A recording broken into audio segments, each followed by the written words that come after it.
Closed రూమ్లో జరిగిన మాటలని అక్కడనే వాళ్ళు ఎదురుగా కూర్చొని మాట్లాడినట్టుగా ఎట్లా కొన్ని ప్రభుత్వ అనుకూల మీడియా వ్యవహరిస్తుంది అనడానికి ఎగ్జాంపుల్ అంటే ఇది ఫ్రంట్ పేజ్ ఆంధ్రజ్యోతి ఫ్రంట్ పేజ్లో లై డిటెక్టర్కు సిద్ధమా అని చెప్పేసి సవాల్ విసిరిండు. ముఖ్యమంత్రికి సవాల్ విసిరిన విషయం ఏమో వెరీ షార్ట్గా చిన్న విషయంగా కనిపిస్తుంది, కానీ వాళ్ళు వాళ్ళు క్వశ్చన్స్ మాత్రం ఇంత పెద్దగా కనిపిస్తాయి.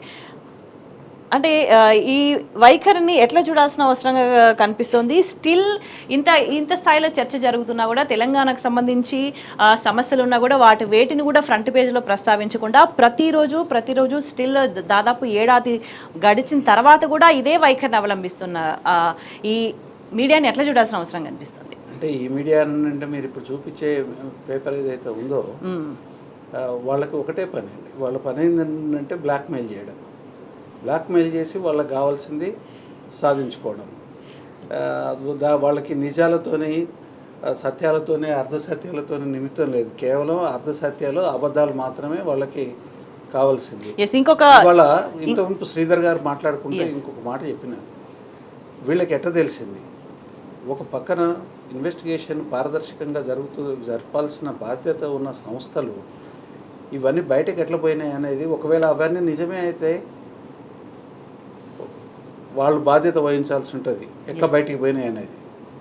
ఒకవేళ అబద్ధమైతే ఇన్వెస్టిగేషన్ యొక్క అంటే అక్యూజ్డ్ ఎవరైతే ఫేస్ చేస్తున్నారో అతని పరువుకి ప్రతిష్టకి భంగం జరుగుతుంది. దానికి ఈ పేపర్లు వాళ్ళను ఉటంకించి ఇవన్నీ రాస్తున్నప్పుడు వాళ్ళ మీద యాక్షన్ తీసుకోవాల్సిన బాధ్యత కూడా వాళ్ళ మీదనే ఉన్నది. కానీ ఆ రెండూ చేయట్లేదు. ఆ రెండూ చేయకుండా ఒక అన్యాయం పర్పెచువేట్ అంటే అది ఇంకా పెరిగే దానికోసము ఇవాళ ఏజెన్సీస్ ఇప్పుడు ఎస్బీ కానివ్వండి, తర్వాత ఈడీ కానివ్వండి, వాళ్ళకి సహాయం చేస్తూ ఉన్నది. ఇట్లాంటి తప్పుడు సమాచారం ప్రజలకు ఇచ్చేదానికోసం సహాయం చేస్తున్నట్లే కాబట్టి ఇది రాజ్యాంగ ప్రాథమిక సూత్రాలు ఏవైతే ఉన్నాయో, ఫెయిర్ ఇన్వెస్టిగేషన్ ప్రాథమిక సూత్రాలు ఏవైతే ఉన్నాయో వాటికి పూర్తిగా విరుద్ధము, వాటికి వ్యతిరేకంగా ఇవన్నీ జరుగుతూ ఉన్నాయి. అయినా కానీ వీళ్ళు ఏ యాక్షన్ తీసుకోకపోవడానికి మనం ఒక కంక్లూజన్ తీసుకోవచ్చు. ఏంటంటే ఇవన్నీ కూడా మోటివేటెడ్గా చేస్తున్నాయి. అక్కడ బీజేపీ, ఇక్కడ కాంగ్రెస్, ఈ so called secular Congress secular party అని పేరు పెట్టుకొని ప్రజల్ని మోసం చేస్తున్న కాంగ్రెస్, మతవాద పార్టీ అయిన బీజేపీ రెండు కుమ్ముక్కై తెలంగాణ అస్తిత్వం కోసం కొట్లాడి తెలంగాణ సాధించిన పార్టీని, తర్వాత తెలంగాణ సంపదని దోచుకొని పోయేదానికోసము ఈ రెండు పార్టీలు కుమ్ముక్కై ఇక్కడ తెలంగాణ అస్తిత్వానికి వ్యతిరేకంగా, తెలంగాణ ప్రజల ప్రయోజనాలకు వ్యతిరేకంగా, తెలంగాణ సంపదని కొలగొట్టుకుపోయేదానికోసం ఈ రెండు పార్టీలు అనుకూలంగా ఈ వ్యవస్థలన్నిటిని కూడా ఉపయోగించుకొని ఇక్కడున్న తెలంగాణ పార్టీ ఏదైతే ఉన్నదో బీఆర్ఎస్ పార్టీని అణిచివేయడం కోసమే ఏకైక లక్ష్యంగా ఈ కార్యక్రమం జరుగుతూ ఉన్నది. అది ప్రజలు గమనించాల్సిన అవసరం.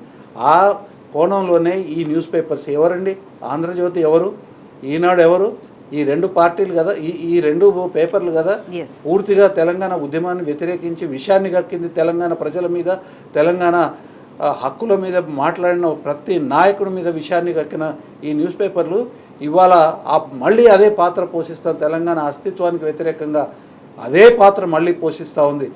ఏదైతే ప్రజలు కష్టపడుతుంటే దాని మీద మాట్లాడట్లేదు. ఇవాళ క్రైమ్ పెరిగింది, ఈ రెండు పేపర్లు మాట్లాడవు.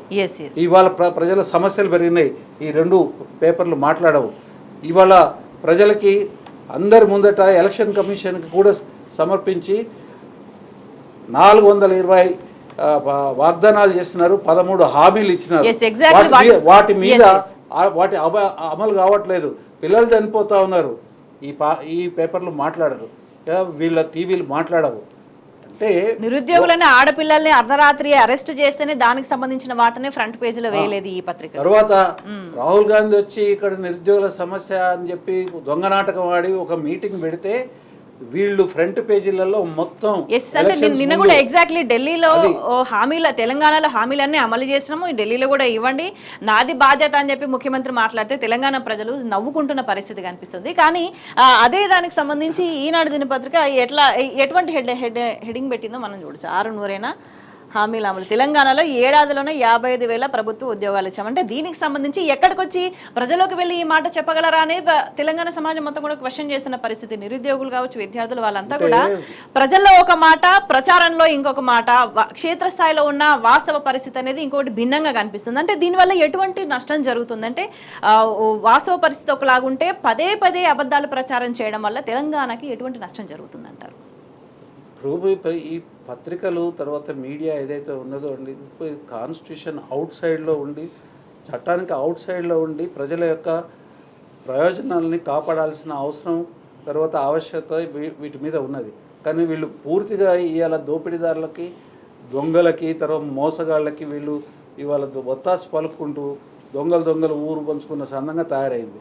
ఈ రెండు పేపర్లు అయితే ఈ రెండు పేపర్లు అది ఈ రెండు సంస్థలు పూర్తిగా ప్రజా వ్యతిరేకమైన ఒక మార్గాన్ని ఎంచుకొని ఇవాళ ప్రభుత్వం ఏదైతే హామీలు ఇచ్చి వాళ్ళు ఫెయిల్ అయినది దాని మీద ఒక మాట మాట్లాడకుండా దాన్ని క్వశ్చన్ చేసిన వాళ్ళ మీద దాడి చేసే కార్యక్రమం వీళ్ళు ఏదైతే చేస్తున్నారో ఇది పూర్తిగా ఖండనీయము. ఇది ప్రజలు గమనించాల్సిన అవసరం ఉంది. అసలు ఈ రెండు న్యూస్ పేపర్లని వీళ్ళ మీడియా సంస్థల్ని బహిష్కరించాల్సిన అవసరం ఉంది.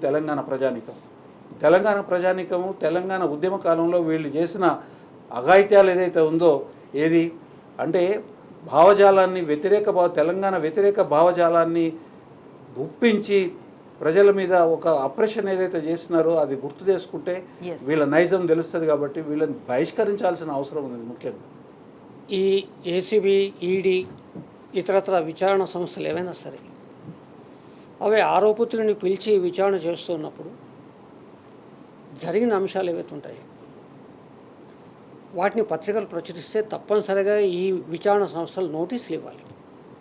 మీకు ఎలా తెలిసింది? ఎందుకంటే సాధారణంగా ఒక ఆరోపితుడు సమాజంలో ఉంటే కనుక సాక్షులను ప్రభావితం చేస్తాడు. కాబట్టి మా కస్టడీకి ఇవ్వండి అని పోలీసు వ్యవస్థ అడుగుతుంది. సరే, ప్రభావితం చేస్తాడు కావచ్చు కాబట్టి పోలీసు కస్టడీ అడగచ్చు. మరి ఇవి కూడా ప్రభావితం చేస్తాయి కదా, సాక్షుల్ని కానీ వ్యవస్థని కానీ ప్రభావితం చేస్తాయి కదా వార్తలు. మరి చేసినప్పుడు ప్రభావితం చేస్తున్న ఈ పత్రికల మీద కూడా ఆ విచారణ సంస్థలు ఎందుకు చర్యలు తీసుకోవాలని నా ప్రశ్న. వదిలేయడమేనా?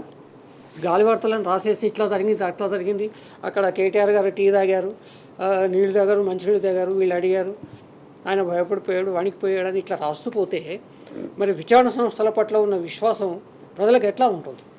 అది ఆ సంస్థలు ఆలోచించాలి.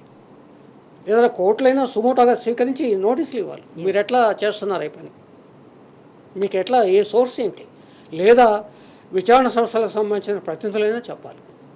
ఆ సోర్స్ మేమే ఇచ్చాము, ఆ సమాచారం మేమే ఇచ్చాము. ఈ రెండూ లేకుండా ప్రజల్ని మభ్యపెట్టి ప్రజల్ని గందరగోళపరిచి ఒక రకంగా చెప్పాలంటే ఇలాంటి వార్తలే సాక్షుల్ని కానీ వ్యవస్థల్ని కానీ కేసుల్ని కానీ ప్రభావితం చేస్తాయి.